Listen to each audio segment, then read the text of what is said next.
Mamita! Napatawag po kayo. Po? Sandali lang po. Ikaw daw gusto makausap.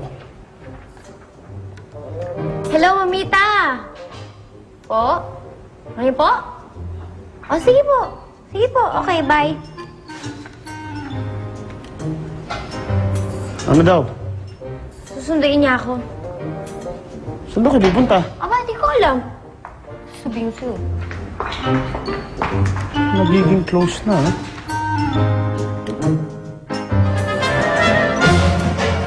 Alam mo, pag nag-e-stress ako, dito ako pumupunta.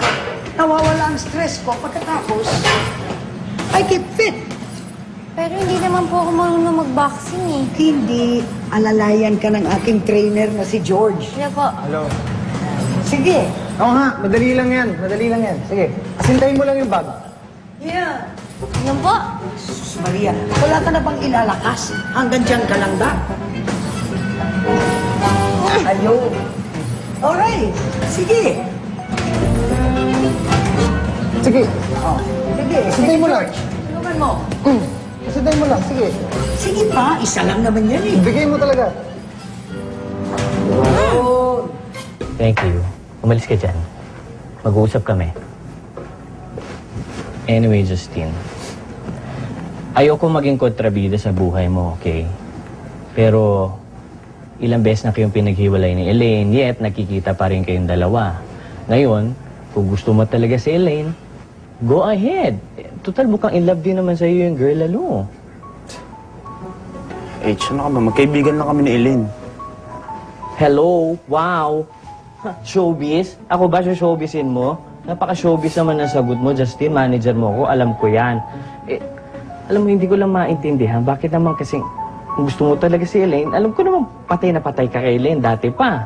Kaso nga lang, nagulat na lang ako nung i-announce mo na pakakasala mo si Jessie.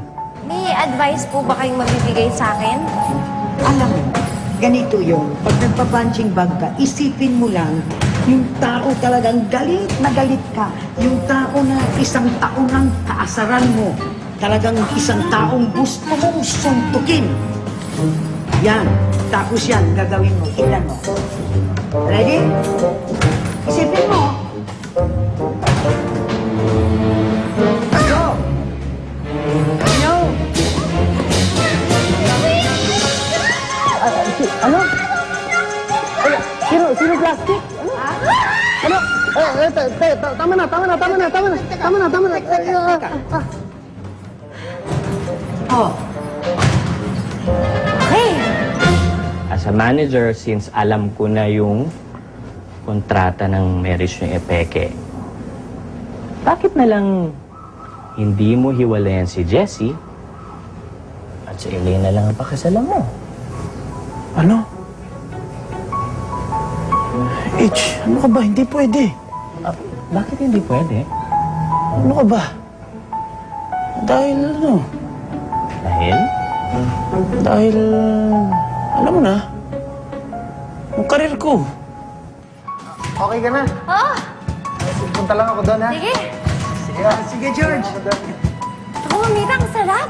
O, sinabi ko sa'yo Nakakawala eh. ng stress. Nakakawala ng stress. Teka muna. Yung bang nagpa-punching bag ka dyan, sino bang nasa isip mong sinusuntok mo? Wala po. Naku, sa akin ka pa magsinungaling. Inisip mo si Elaine, di ba? Paano po niyo nalaman? Eh kasi nakita ko si Elaine at saka si Justin kagabi at hindi ka kasama. Alam mo, dati kasi, gusto ko naman sana si Elaine kasi nakita ko na yung lumaki yung bata yan. Tsaka inisip ko talaga, siya mang pangangasawa ni Justin.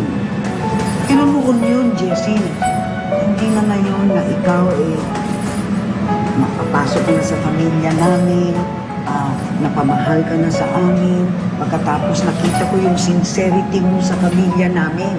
No, ngayon hindi na ngayon. Napagmahal na rin po kayo sa akin, Mamita. H, baka masira image ko pag ganun. Sa bagay, pero... sigurado ko bang yun lang ang dahilan kaya ayaw mong hiwalayan si Jessie? Oo naman. Bakit? Ano pa bang pwedeng ibang dahilan? Well, my dear, pwede rin ang dahilan in love ka kay Jessie. Hindi ka nakasagot. Siguro nga. In love ka kay Jessie. Kapal aray ko. At natutuhan na rin kitang mahalin na parang apo ka. Huwag mong intindihin yung matagal nang kilala si Elaine. Okay? Payo ko lang sa'yo ganito. Ipaglaban mo si Justin. Huwag kang mag-give up kaagad dyan sa punching bag mo. Kailangan ipaglaban mo siya dahil ikaw naman ang asawa niya at ikaw ang pinili niya. Hindi ba? Salamat po, Mamita.